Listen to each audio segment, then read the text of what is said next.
नमस्कार, सत्यहिंदी.com में आपका स्वागत है। एक नजर अब तक की सुर्खियों पर।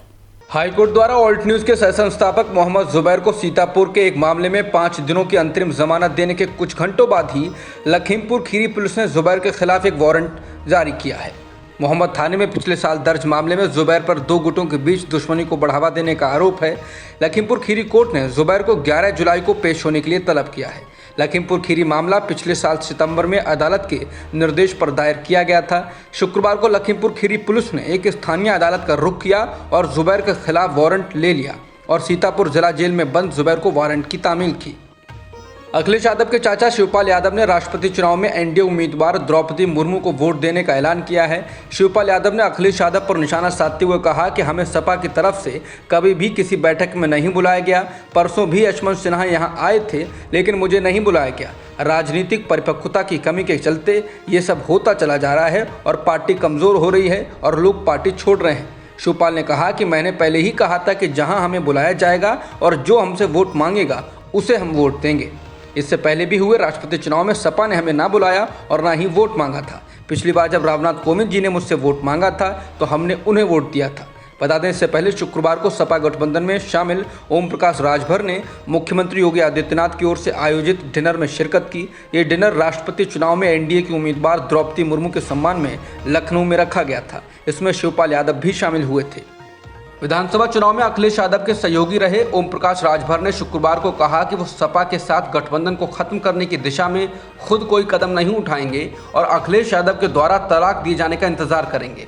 उन्होंने कहा कि वो अब भी सपा के साथ हैं। सपा के राष्ट्रीय अध्यक्ष अखिलेश यादव यदि उन्हें अपने साथ नहीं रखना चाहेंगे तो वो सपा के साथ जबरदस्ती नहीं रहेंगे। उन्होंने सपा के राष्ट्रीय अध्यक्ष अखिलेश यादव द्वारा विपक्षी दलों के राष्ट्रपति पद के संयुक्त उम्मीदवार यशवंत सिन्हा के समर्थन में आयोजित बैठक में सम्मिलित नहीं होने को लेकर पूछे जाने पर कहा कि अखिलेश यादव भूल गए होंगे, इसलिए उन्हें बैठक में नहीं बुलाया। बता दें, ओम प्रकाश राजभर अखिलेश यादव पर एसी कमरों में बैठकर राजनीति करने का आरोप लगा चुके हैं। वो आए दिन अखिलेश यादव की राजनीति पर हमलावर रहते हैं। पंजाब सरकार के द्वारा एक कमेटी बनाए जाने के फैसले को लेकर राज्य की सियासत में भूचाल आ गया है। इस कमेटी के पास ये जिम्मेदारी है कि वो प्रशासन और लोगों से जुड़े मुद्दों पर राज्य सरकार को राय देगी। भगवंत मान सरकार की ओर से जारी आदेश में कहा गया है कि इस कमेटी के चेयरपर्सन और सदस्य राज्य सरकार से किसी भी तरह की कोई तनख्वाह नहीं लेंगे। इस कमेटी का चेयरपर्सन सरकारी बैठकों में भाग लेगा और सरकार को अपनी सलाह भी देगा।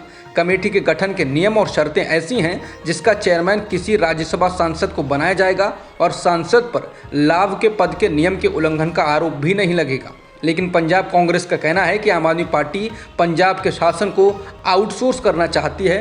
कांग्रेस ने यह भी कहा कि आम आदमी पार्टी के किसी भी राज्यसभा सांसद को इसका चेयरमैन बनाया जाएगा और ये गलत है। बीजेपी ने भी इसे लेकर विरोध जताया है। पंजाब प्रदेश कांग्रेस के अध्यक्ष अमरिंदर सिंह राजा वडिंग ने कमेटी की कानूनी वैधता को लेकर सवाल उठाया।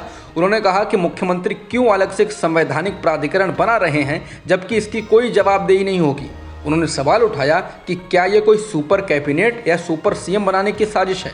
बता दें, इससे पहले अप्रैल में दिल्ली और पंजाब की सरकार के बीच नॉलेज शेयरिंग एग्रीमेंट को लेकर बवाल हुआ था। तब पंजाब में विपक्ष ने कहा था कि समझौता करके मुख्यमंत्री भगवंत मान ने दिल्ली के मुख्यमंत्री अरविंद केजरीवाल के सामने घुटने टेक दिए हैं। अरबपति कारोबारी गौतम अडानी अब जियो को चुनौती देने की योजना बना रहे हैं। अडानी ग्रुप अब टेलीकॉम सेक्टर में एंट्री करने की तैयारी कर रहा है। खबर है कि गौतम अडानी ग्रुप इस महीने के अंत में होने वाली आगामी 5G स्पेक्ट्रम नीलामी में भाग लेगा और इसके लिए आवेदन किया है। ये जानकारी सूत्रों के हवाले से आई है। बता दें, अडानी ग्रुप का मुकाबला सीधे मुकेश अंबानी की रिलायंस जियो और इस सेक्टर के दिग्गज सुनील भारती मित्तल की एयरटेल से होगा। महाराष्ट्र के मुख्यमंत्री एकनाथ शिंदे और डिप्टी देवेंद्र फडणवीस आज प्रधानमंत्री मोदी और भाजपा प्रमुख जेपी नड्डा से मिलने वाले हैं। ये मुलाकात नई गठित सरकार में मंत्रिपरिषद के गठन से पहले हो रही है।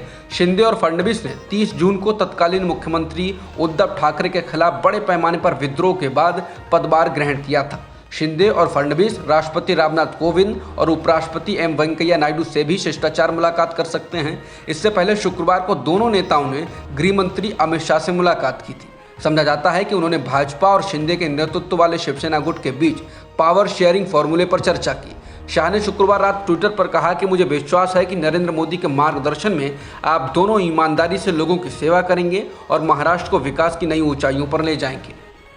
जम्मू कश्मीर में अमरनाथ की गुफा के पास शुक्रवार को बादल फट गया।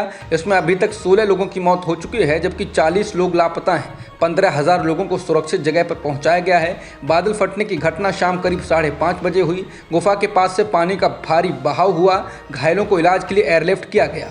घटना के बाद फिलहाल यात्रा रोक दी गई है। ऊपरी इलाकों में भारी बारिश के बाद गुफा के ऊपर और किनारे से अचानक पानी का बहाव आया। भारत तिब्बत सीमा पुलिस यानी कि ITBP, राष्ट्रीय और राज्य आपदा प्रतिक्रियाएं टीमों और अन्य एजेंसियों द्वारा बचाव अभियान जारी है। मशहूर कारोबारी एलोन मस्क ने शुक्रवार को ऐलान किया है कि अब वो ट्विटर को खरीदे जाने की डील को रद्द कर रहे हैं। इसके पीछे उन्होंने वजह ये बताई कि ट्विटर फेक अकाउंट्स के बारे में जानकारी देने में फेल रहा है। ये डील $44 अरब की थी और अप्रैल महीने में इसे लेकर ट्विटर और मस्क के बीच में समझौता हुआ था। ट्विटर और एलन मस्क अप्रैल में इस बात के लिए राजी हुए थे कि अगर कोई भी पक्ष डील से पीछे हाथ खींच लेता है तो उसे जुर्माने के रूप में $1 अरब देने होंगे। ट्विटर के चेयरमैन ब्रैड टेलर ने कहा है कि कंपनी एलोन मस्क के इस डील से पीछे हटने की वजह से उनके खिलाफ कानूनी कार्रवाई कर सकती है। एलोन मस्क ने इससे पहले भी इस सौदे से पीछे हटने की चेतावनी दी थी। अब ट्विटर और मस्क के बीच में लंबी कानूनी लड़ाई हो सकती है और इस लड़ाई के जीतने के लिए दोनों ही पक्ष जोर लगाएंगे। लेकिन अगर मस्क ने $1 अरब की रकम दे दी तो फिर मामला अदालत में नहीं जाएगा।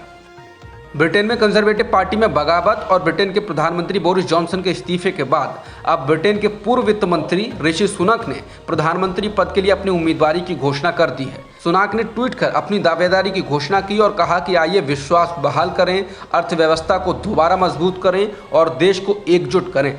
बता दें, जॉनसन के इस्तीफे के बाद पार्टी के नए नेता का चुनाव होगा जो देश के प्रधानमंत्री का पद संभालेगा। बता दें, सुनाक ब्रिटेन के वित्त मंत्री का पद संभालने वाले भारतीय मूल के पहले राजनेता हैं और अगर वो प्रधानमंत्री बनते हैं तो ब्रिटेन के PM बनने वाले वो पहले भारतीय मूल के नेता भी होंगे। अब तक की खबरों में इतना ही। बाकी खबरों के लिए बने रहिए सत्यहिंदी.com के साथ।